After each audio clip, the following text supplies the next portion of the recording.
ایک غلام جسے بیچا گیا، زنجیروں میں جکڑا گیا، لیکن وہ صرف ایک چیز کی تلاش میں تھا، آخری نبی صلی اللہ علیہ وسلم کہاں ہے؟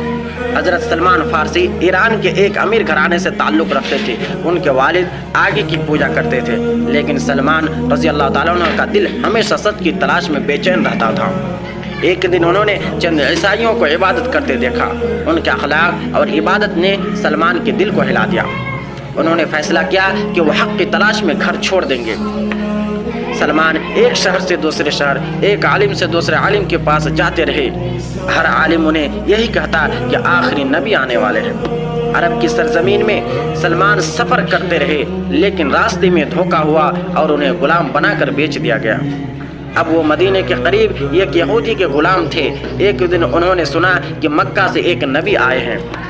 سلمان فوراً حضور صلی اللہ علیہ وسلم کے پاس پہنچے۔ انہوں نے نبی صلی اللہ علیہ وسلم کی نشانیاں دیکھی، صدقہ نہ کھانا، ہدیہ قبول کرنا اور کندھوں کے درمیان مہر نبوت کا ہونا۔ یہ دیکھتے ہی سلمان کی آنکھوں سے آنسو بہنے لگے۔ وہ پکار اٹھے، اشہد ان لا الہ الا اللہ واشہد ان محمد رسول اللہ۔ نبی کریم صلی اللہ علیہ وسلم نے محبت سے انہیں اپنے قریب بٹھایا اور یوں ایک سچ کے مسافر کو اپنی منزل مل گئی۔